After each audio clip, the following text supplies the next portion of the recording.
Lo que se llamó el caso Poseto es la historia de una tragedia, tal vez no anunciada, pero sí inminente.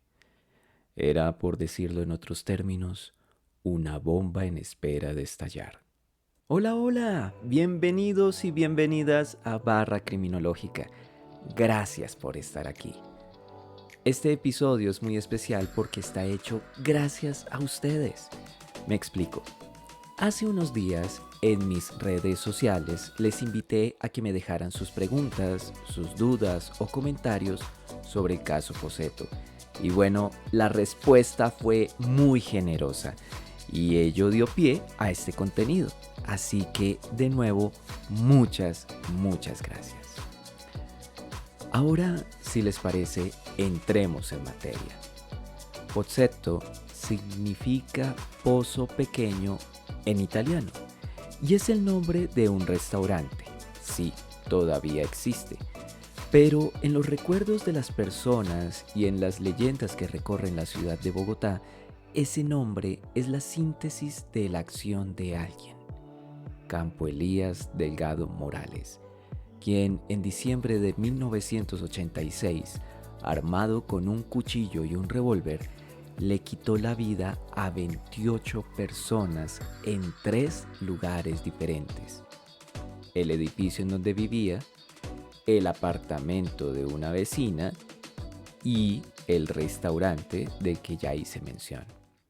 Desde el 4 de diciembre en adelante, los noticieros y sobre todo los periódicos hicieron un importante cubrimiento de lo sucedido. Esta tragedia no tenía precedentes.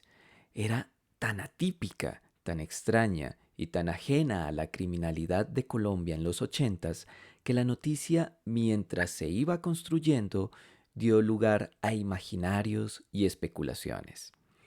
Como resultado, la historia que se contó fue la siguiente. El jueves 4 de diciembre, Campo Elías Delgado fue hasta el norte de la ciudad al apartamento de una antigua vecina. Allí acabó con la vida de una mujer y la hija de esta con un cuchillo. Después, fue al apartamento en donde vivía con su madre, a quien le disparó con un revólver y luego incineró su cuerpo. Con la excusa de necesitar un teléfono para llamar a los bomberos, acudió a los apartamentos de varias de sus vecinas, a quienes después de engañarlas, también les disparó. Una vez en la calle, Campo Elías se detuvo frente al letrero de una obra de teatro, Bodas de Sangre, y luego se fue caminando hacia el occidente en dirección al apartamento de unos viejos amigos de quienes quiso despedirse. Cuando le preguntaron cuándo escribiría, Campo Elías les contestó: "No se preocupe, pronto tendrá noticias mías". El hombre terminó su visita y enfiló sus pasos hacia el oriente de la ciudad, específicamente hacia el restaurante Poseto. Campo Elías cenó y bebió algunos cócteles y enseguida comenzó a disparar en contra de los comensales. La policía tardó en llegar y tras intentar disuadir al hombre, comenzaron a disparar hacia el restaurante. Campo Elías respondió el fuego hasta que todo quedó en silencio. El hombre había muerto. La policía lo dio de baja, afirmaron unos. Se quitó la vida, dijeron otros. Fue esta última versión la que ganó mayor popularidad.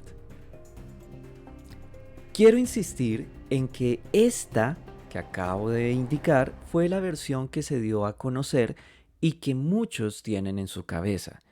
De hecho, fue esta la que recogió la novela Satanás, obra del escritor colombiano Mario Mendoza, quien como parte de una narración mucho mayor recogió estos hechos para referirse a la maldad.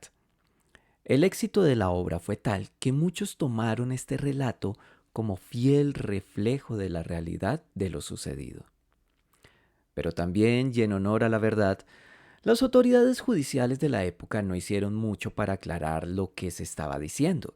No les importó hablar de certezas, salvo para explicar algunas irregularidades que habían ocurrido durante los hechos. Al final de cuentas, y tal como lo dijo el juez que archivó la investigación, Campo Elías había recibido parte de su medicina y se había llevado a la tumba el secreto de las razones de su obrar. En esta oportunidad, y justamente hoy, 3 de diciembre, nos tomaremos el caso Poseto y revelaremos los hechos ciertos, las verdades si se quiere, aquellas que están sustentadas en la evidencia con la ayuda de ustedes. A medida que surjan las preguntas, iremos dando orden a la historia. ¿Cuál era el conflicto maternal que él tenía con su casa? Esta es la pregunta clave que empieza a reformular lo que sabemos. Es bien sabido que Campo Elías tenía una relación conflictiva con su madre, doña Rita. Los vecinos sabían de las agresiones físicas y verbales que el hijo llevaba a cabo en contra de su madre y del miedo con que ésta vivía. Lo que se encuentra documentado es que esta tensa relación tuvo su origen en los comentarios que surgieron luego de que Elías Delgado, el padre de Campo Elías, se quitara la vida. Al parecer, la decisión, o al menos eso decían los rumores, había tenido que ver con una presunta infidelidad de su esposa. Ni lo uno ni lo otro estaba confirmado.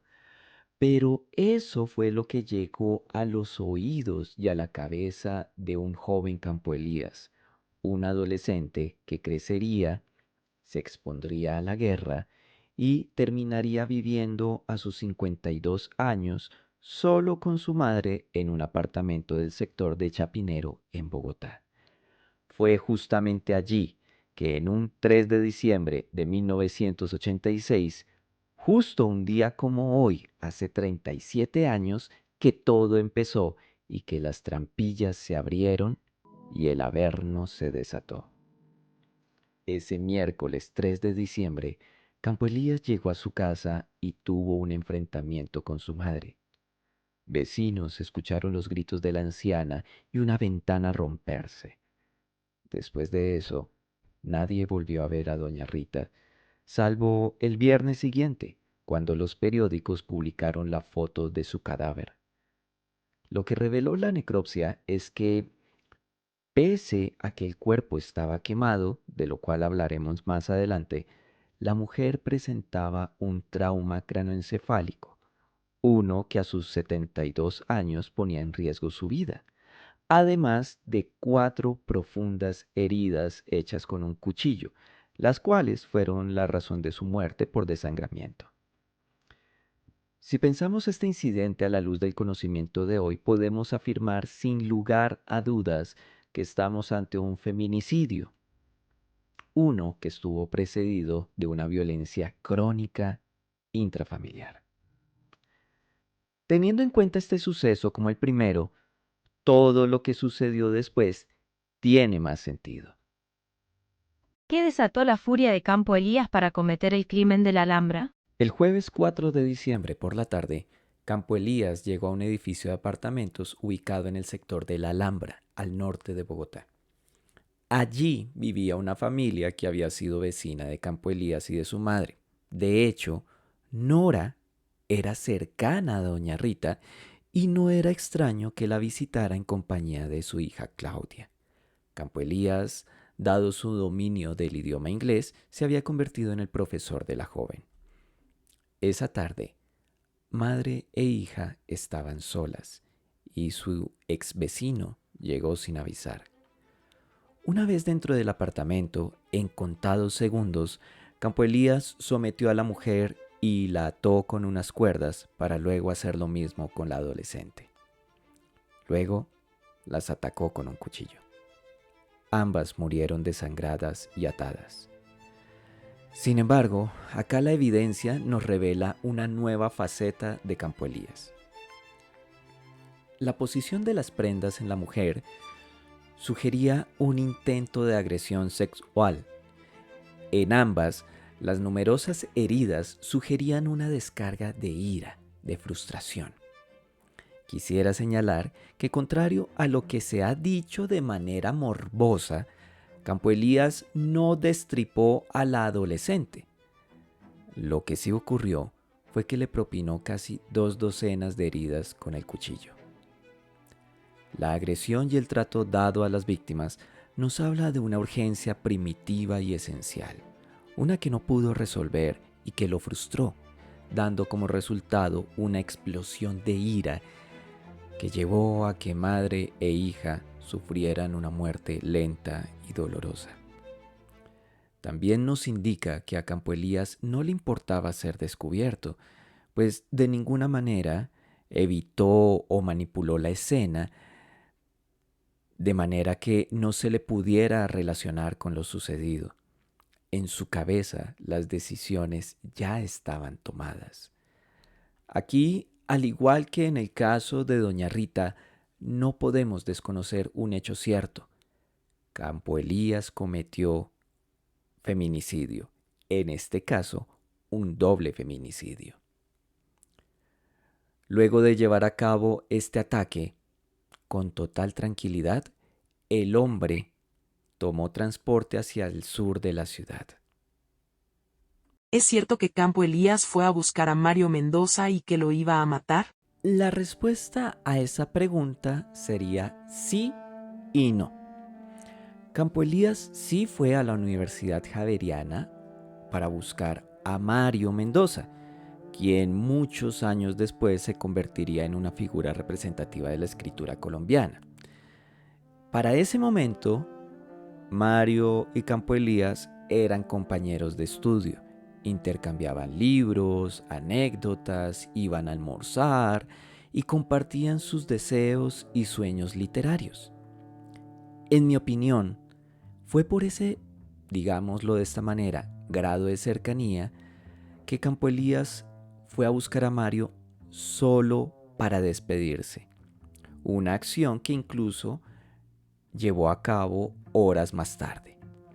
Sin embargo, ese día Mario no había ido a la universidad, tal como lo ha mencionado en algunas entrevistas. Ya había terminado clases y justo ese día ya no tenía por qué ir a la universidad. En consecuencia, la búsqueda de Campo Elías fue infructuosa y como consecuencia se dirigió de regreso a su casa. Diría de manera enfática que Campo Elías no le quería quitar la vida a Mario. El tipo de víctimas, al menos durante la primera parte de su despliegue homicida, tienen un factor en común: la relación con doña Rita. Y Mario estaba por fuera de ese conjunto, por lo tanto, Mario no era un objetivo. Los objetivos estaban en el edificio donde vivía doña Rita, y fue allá a donde se dirigió Campo Elías. ¿Por qué se dice que lo que hizo en el edificio fue un acto de misoginia? De regreso al apartamento donde vivía, Campo Elías tomó varias de las pertenencias de su madre, sábanas, papel periódico, y terminó arrojándolas sobre el cuerpo de la mujer que estaba en la cocina desde la noche anterior, para luego prenderles fuego. Tras esto, cerró la puerta con llave y fue de apartamento en apartamento solicitando ayuda, en específico que le prestaran el teléfono para llamar a los bomberos. Quienes atendieron su llamado no dudaron en acceder a su petición, pero fue en ese momento que Campo Elías les disparó. Como respaldo del uso de esta treta, tenemos, en primer lugar, la ubicación de algunos de los cuerpos junto al teléfono y, en segundo, el testimonio de una mujer que fue testigo de toda la escena y que salvó su vida al esconderse en la cocina del apartamento. La cuestión es que estas nuevas víctimas, 6 en total, todas eran mujeres. Con base en ello, se afirmó que el ataque había sido impulsado por la misoginia, es decir, por un odio arraigado hacia la mujer. Sin embargo, la explicación no deja de ser simplista y superficial, pues es necesario tener en cuenta lo siguiente. Esa tarde de jueves, solo estaban en los apartamentos mujeres. Si Campo Elías lo sabía, es una incógnita, pero en todo caso es una variable que él no podía controlar. Por otro lado, y más importante aún, es el hecho de que estas mujeres, de alguna u otra forma, tenían cierto grado de relación con doña Rita. La saludaban, le compraban algunas cosas, ella les enseñaba a tejer, o bien mostraban algún rechazo al hombre por la forma en que trataba a su mamá. En consecuencia, aquí el criterio de selección de las víctimas fue de oportunidad y hasta cierto punto simbólico. El odio generalizado a las mujeres no tuvo mucho que ver. De lo contrario, al salir a la calle o en el propio restaurante, se hubiera concentrado exclusivamente en ellas, cosas que, claro, no sucedió. ¿Por qué Campo Elías se fue a despedir? Luego de salir del edificio y mientras el fuego se asomaba por las ventanas del cuarto piso, Campo Elías se detuvo frente a un letrero que anunciaba una obra de teatro, Bodas de Sangre, de Federico García Lorca. Para los transeúntes este incidente no pasó desapercibido, al punto que cuando los reporteros buscaron fuentes para sus notas, se encontraron con esta particular anécdota. Posterior a salir de su trance, por llamarlo de alguna forma, Campo Elías caminó al occidente de la ciudad con el único objetivo de despedirse de una familia con quienes tenía una especial cercanía, pese a que no los visitaba desde hacía un buen tiempo. Campo Elías no entró en muchos detalles. Dijo que se iba de viaje y cambió 3 veces su lugar de destino, que Estados Unidos, que China, que las Antípodas. Para la mujer que lo escuchaba con atención y con quien había jugado póker y aprendido inglés, el discurso de su amigo no dejó de llamarle la atención. Se notaba un tanto eufórico, algo nada usual en el hombre. Además, y esto lo relató la mujer a un periodista, le llamó mucho la atención el maletín que llevaba y un bulto al lado derecho de la cintura. El arma, pensó. El caso es que Campo Elías se despidió, les dijo que los quería mucho y que eran los únicos de los que valía la pena despedirse. Cuando la mujer le preguntó cuándo escribía, Campo Elías, con una lágrima en el rostro, le contestó que pronto tendría noticias suyas. ¿Por qué no ocurrió aquí una tragedia? Sencillo. Campo Elías sentía afecto por ellos. Además, estas personas, esta mujer, no estaba relacionada con doña Rita, ni con nada que considerara desagradable. El hombre los percibió como cercanos a él y lejanos a su desastre emocional. Despedirse de ellos y las palabras que dijo son ahora una clara evidencia de que sabía lo que iba a suceder. En efecto, se iba a un lugar muy lejano y pronto tendría noticias de él.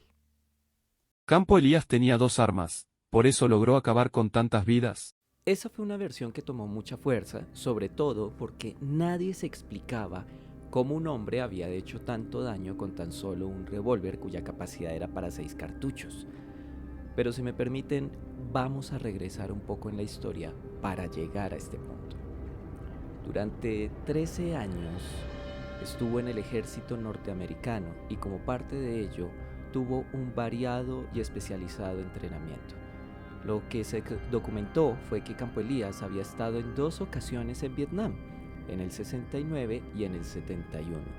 Recordemos que ese conflicto bélico finalizó, al menos en el papel, en abril de 1975. Para 1978, cuando tenía 44 años, Campo Elías regresó a Colombia convertido en veterano y con una maleta llena de diplomas y condecoraciones. Pero en Bogotá no era un héroe de guerra, era un ciudadano de a pie más, uno más en la multitud. Ojo que este dato no es menor. Campo Elías, obsesivo y disciplinado como era, sintió la necesidad de aferrarse a su pasado y a sus capacidades, así que adquirió un revólver y, esto fue obtenido por los investigadores de la época, acompañado por sus recuerdos, subía a los cerros orientales que custodian a Bogotá y allí realizaba sus prácticas particulares y casi secretas de polígono, justo en una de las destrezas de guerra en la que se había destacado. Quienes lo conocieron de cerca sabían que no era extraño que andara por las calles citadinas armado. Ahora, de regreso al 4 de diciembre de 1986, Campo Elías llegó al restaurante a eso de las 7 de la noche. Era un cliente habitual, en especial los domingos, razón por la cual no fue extraño que los meseros lo vieran entrar. Lo que sí les resultó raro fue que el hombre estaba vestido de traje. Este no era su atuendo habitual. Campo Elías cenó y pidió algunos cócteles, y uno de los meseros, conocedor de los hábitos del cliente, le preguntó a qué se debía que estuviera consumiendo licor. Campo Elías solo le contestó que estaba celebrando algo muy personal. El restaurante se fue llenando. Las mesas se fueron ocupando por parejas, grupos de amigos y futuros socios, familias, todos en busca de una buena comida y de un ambiente agradable, ya fuera para compartir, celebrar, descansar o cerrar negocios. Nada anticipó las detonaciones que dejaron a todos paralizados, como tampoco nada anticipó el rugido de Campo Elías Delgado reclamando el dinero, proclamando que se trataba de un asalto y exigiendo a un tal Gustavo que vigilara para que no le vieran la cara. La respuesta de los comensales no se hizo esperar. Unos huyeron por la puerta, otros buscaron refugio en la cocina, los baños, la bodega y el segundo piso. Otros no tuvieron esa opción y permanecieron a merced del supuesto asaltante. La orden había sido que entregaran el efectivo, nada de joyas o tarjetas, pero en especial que no lo miraran. Mientras la orden se repetía, los disparos continuaban. Algunos pensaron que se trataban de tiros de control, pero no era así. Campo Elías pasaba por encima de sus víctimas y les disparaba en la cabeza. La ausencia de algún tipo de grito o movimiento encubría lo que realmente estaba pasando. Solo unos pocos se percataron de lo sucedido y vieron con horror la frialdad con que disparaba. Uno de ellos, incluso confrontando con su mirada a Campo Elías, negándose a acatar la orden, recibió un par de disparos que, por milagro, pese a que fueron en su cabeza, no fueron letales. Una de las personas que sobrevivió afirmó que el hombre había usado 2 armas. No puedo explicar de manera directa e irrebatible por qué el sobreviviente dijo lo que dijo, es decir, que Campo Elías había usado 2 armas. Pero lo que sí puedo afirmar es que, primero, a Campo Elías solo se le encontró un revólver calibre .32. De hecho, dentro del tambor había solo vainillas percutidas. Segundo, del análisis forense se tuvo que los proyectiles y fragmentos de proyectiles recuperados de las víctimas coincidían con los patrones obtenidos del revólver. Y tercero, era un veterano de guerra. En su cerebro estaba instaurada toda una red sináptica que le hacía ser un diestro tirador y además un estratega. Teniendo en cuenta su destreza y el consumo de alcohol, Campo Elías no debió haber tardado más de 8 segundos en cada recarga de su arma, que implicaba expulsar las vainillas y recargar el tambor con nueva munición. Es importante precisar que una cosa era la velocidad y la pericia de Campo Elías y otra la contundencia de su engaño. De nuevo, otro engaño. Sus gritos advirtieron de un asalto, no de una masacre. Por lo tanto, la ausencia de respuesta defensiva es lógica. Los comensales esperaban, entre comillas, pagar por su bienestar, por su seguridad. Al final, era un asalto a mano armada en un país cuya violencia era en extremo superior. Por otro lado, está el momento. Diciembre ya se había instalado en el ánimo colectivo. La semana estaba terminando y el equipo de fútbol de Colombia estaba disputando un partido contra la selección de Brasil. ¿Quién espera que algo como lo que hizo Campo Elías ocurra en ese ambiente? Ciertamente nadie. y Campo Elías contaba con ello. A la policía se le reclamó la atención tardía en el restaurante. De hecho, algunos de los efectivos que llegaron al lugar venían de atender el hallazgo de algunos cuerpos en un edificio que se estaba quemando un poco más al sur de la ciudad. La situación era tan extraña que nadie estaba preparado, así que se fueron organizando a medida que se enteraban de lo que estaba pasando y luego ingresaron al restaurante. El intercambio de disparos fue nutrido y como resultado de ello también se le culpó a la policía de la muerte de varias personas dentro del restaurante. Aunque, en honor a la verdad, los análisis balísticos realizados a los proyectiles recuperados de los cuerpos dieron como resultado un calibre .22, el que, como ya se mencionó, correspondía al arma de Campo Elías. Los heridos fueron llevados a centros médicos y hospitales en patrullas o vehículos particulares. Después de ello, comenzó la faena de procesar la escena y la consiguiente procesión de cuerpos saliendo del restaurante. Claro, incluido el de Campo Elías, del cual los periodistas no dudaron en tomar muchas fotografías. ¿Por qué dicen que Campo Elías se quitó la vida? Esa es una muy buena pregunta. En realidad fueron dos factores. El primero, una sobreviviente que describió el momento en que Campo Elías usó su revólver para quitarse la vida. El segundo tuvo que ver con una de las fotos que le tomaron al cuerpo cuando lo extrajeron del restaurante y en la que se resaltó la herida que tenía en la sien derecha. Sin embargo, esta no era la única herida que tenía. No quiero agobiarlos ni aburrirlos con extensos y técnicos datos, así que haré mi mejor intento para hilar las ideas.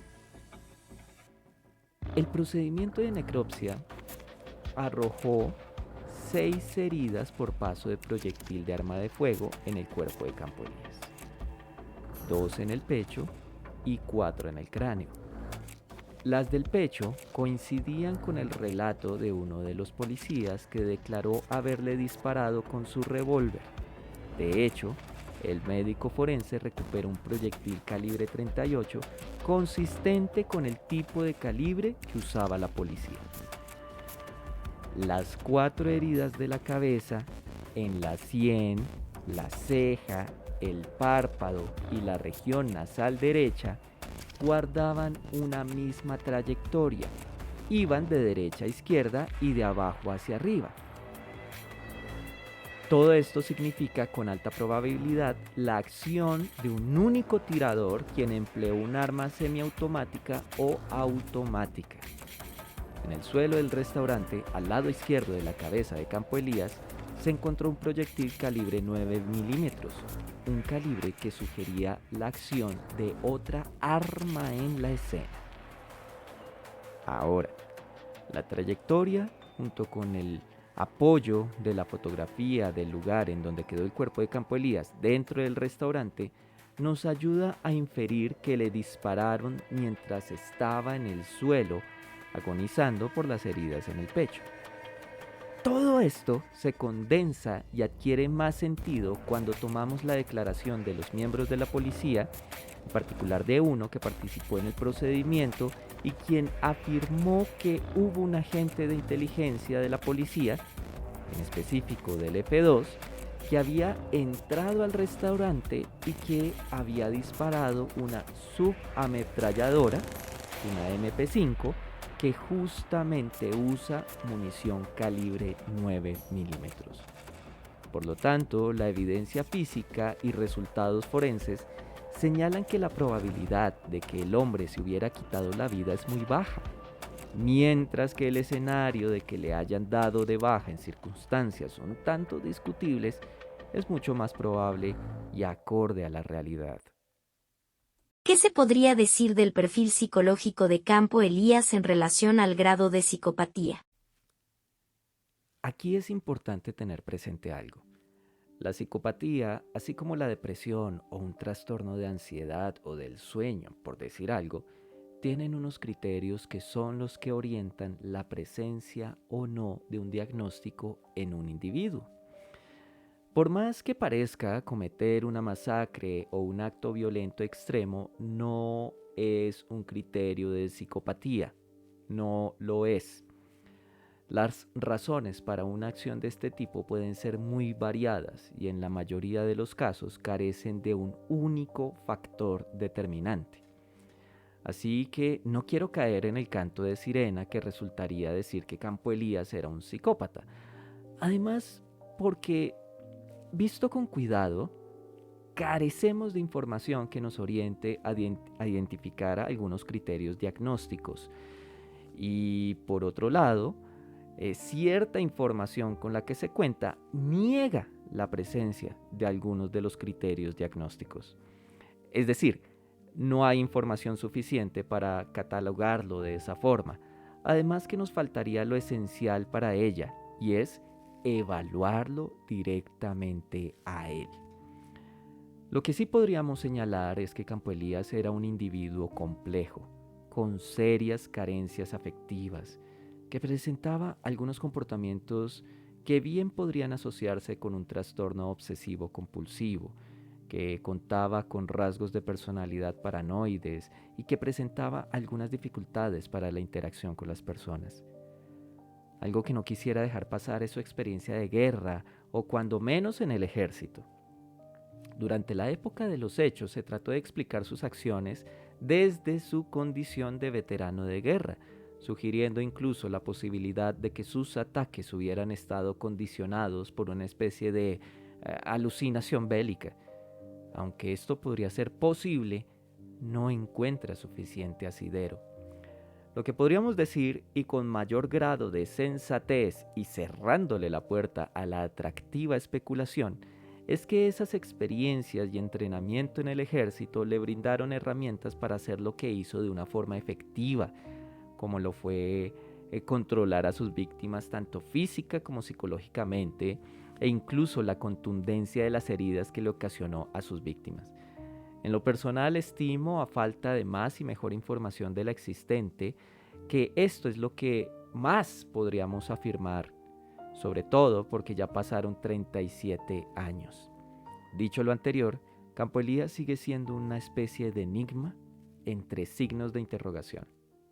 ¿Qué quería Campo Elías lograr con todo lo que hizo? Esta pregunta abarca una cuestión fundamental en el mundo de la criminología y de la perfilación, porque nos pone a pensar sobre la motivación de alguien para hacer algo. Frente a ello, quiero señalar que identificar el por qué alguien hace algo, es decir, que lo impulsó, es siempre un ejercicio inferencial. Tomas las piezas del rompecabezas y tratas de organizarlas de modo que aparezca una imagen coherente. Como dije antes, algunos se decantaron por la respuesta fácil. Lo hizo porque es un psicópata o porque tenía una enfermedad mental derivada de la guerra o por la cuestión que sea. Mi hipótesis, luego de revisar decenas de casos de este tipo alrededor del mundo y de sumergirme en el abismo de los comportamientos de Campo Elías, es que lo hizo porque quería ser alguien. Me explico.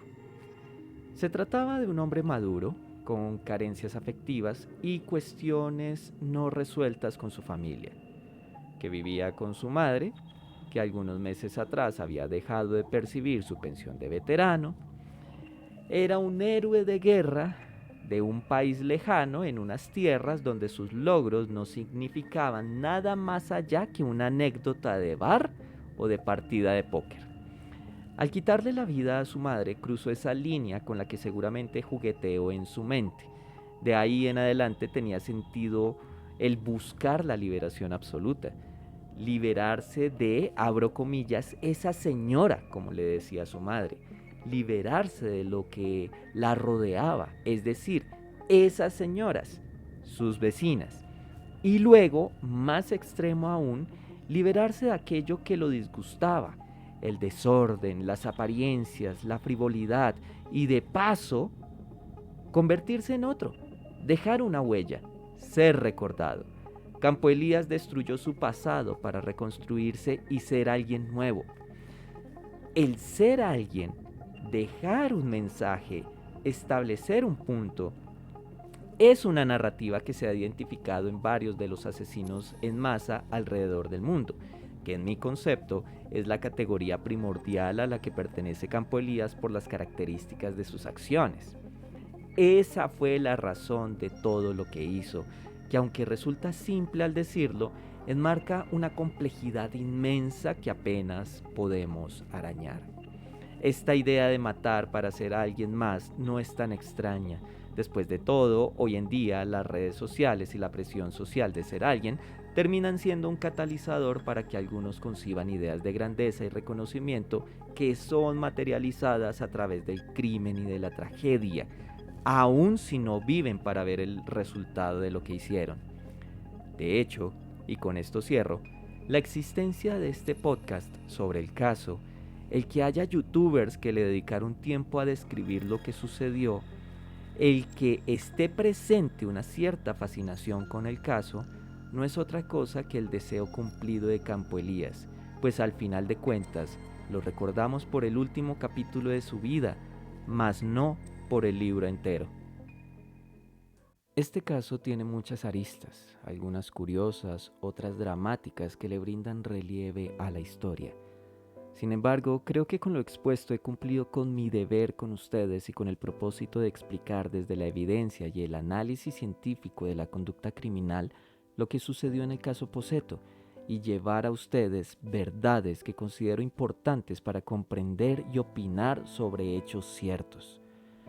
Sin embargo, no quisiera que dejáramos pasar un detalle importante en este ejercicio. A diario nos cruzamos con decenas y decenas de personas en cuyas cabezas fluyen los más sublimes o los más oscuros pensamientos. Personas cuyas experiencias han marcado sus vidas para bien o para mal.